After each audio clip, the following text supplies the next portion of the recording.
Okay.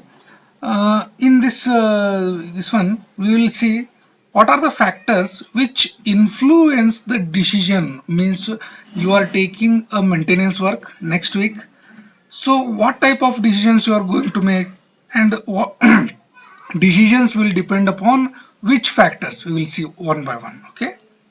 Now, in this one, first factor which will affect the decision is design complexity. It's called as design complexity. Okay, building should be designed in such a way that a simple maintenance should take place. Okay, so you can see, you can give an example for a simple rectangular oriented building.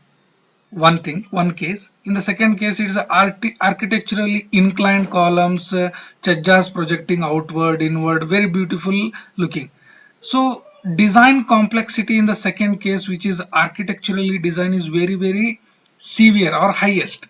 For that, maintenance is different, and for a simple rectangular or box type of a structure, maintenance is different. Are you getting this point? So factor is design complexity, so it is influencing the maintenance work. Okay, if the design is very simple, a different type of maintenance work. Okay, and if it is simple, you can carry out the maintenance also very easily, quickly and economically.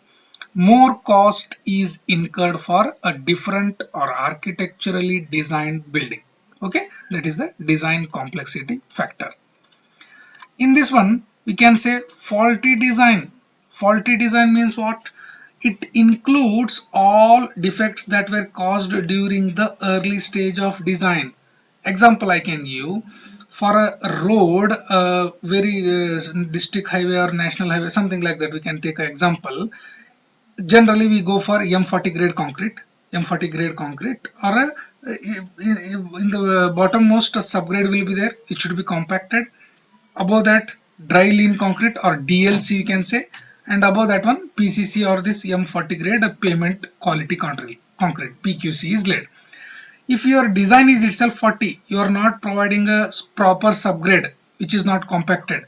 If you are not providing the dry lean concrete DLC layer, not sufficient thickness, or if you are not providing the M40 grade concrete in a not proper way, not compacted, no cutoff membranes for water permeability, all these are called as faulty designs. All these are all faulty designs. What will happen? Suddenly after the monsoon season or during the monsoon, you start getting the defects. Okay, so faulty designs affect the maintenance work in a rapid way or in a highest priority.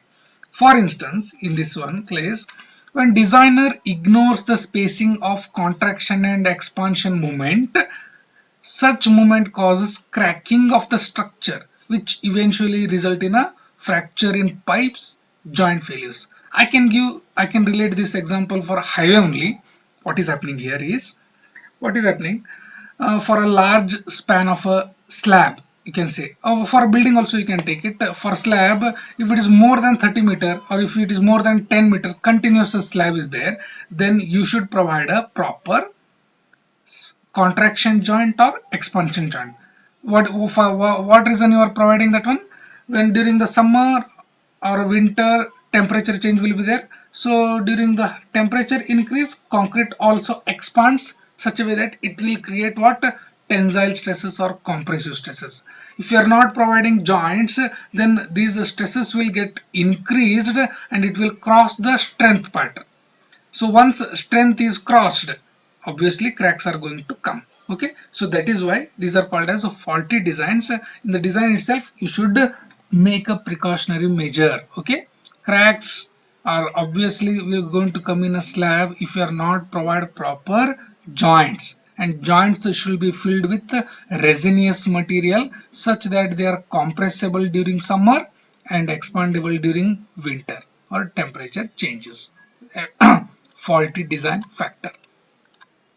What is this next? Unfamiliarity with the local condition and site condition. Unfamiliarity with the local condition and site condition.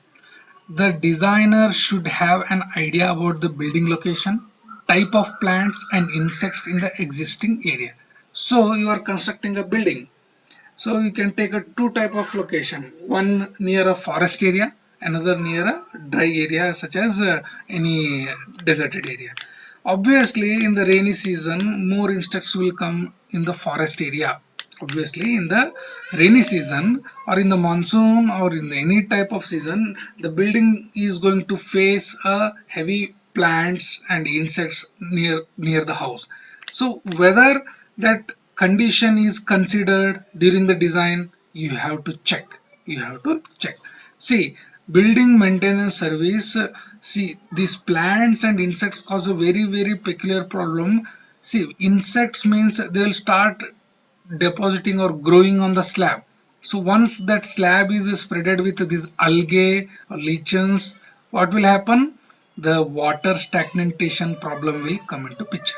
Once water is accumulated on the slab, after some time it is going to corrode the steel. It is going to corrode the reinforcement steel. Suddenly the cracks will persist and leakage will start inside the building. Later on, electrical short circuit.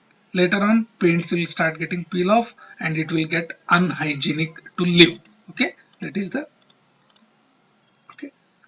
Now, the designer should specify the treatment method. The designer should specify the treatment method if existing in the design drawing. If existing in the design drawings, this is because biological factors can harm the building. Biological factors can definitely harm the building.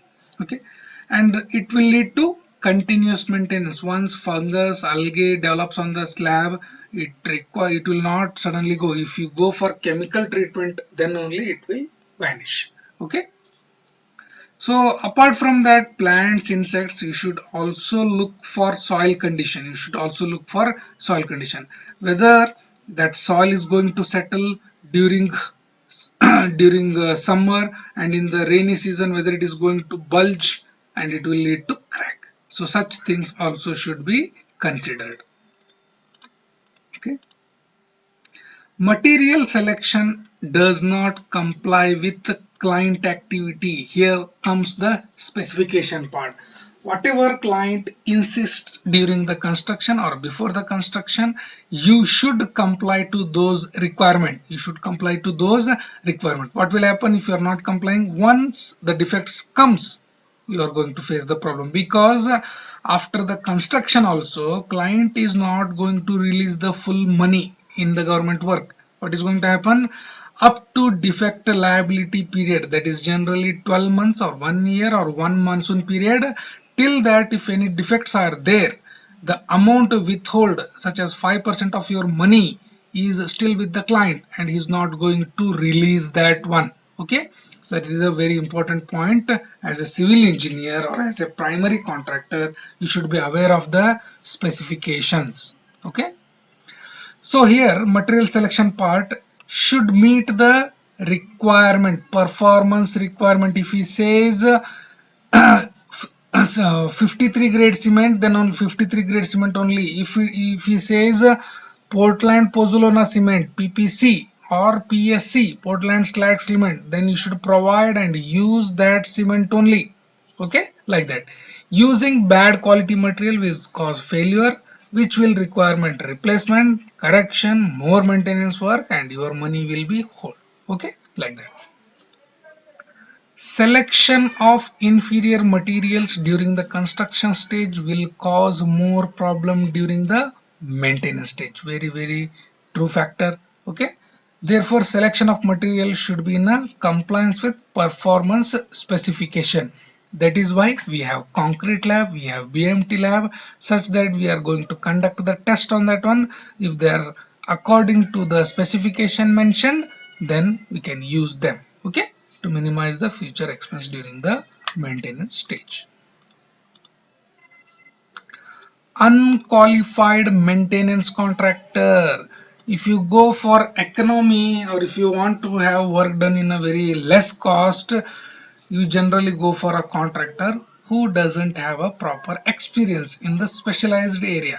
What will happen? He will put concrete in his own method, own way. Okay, he may do electrical installation in a wrong way. Later on, the client will going to suffer. So unqualified maintenance contractor, unqualified maintenance. So these maintenance contractors are nothing but who?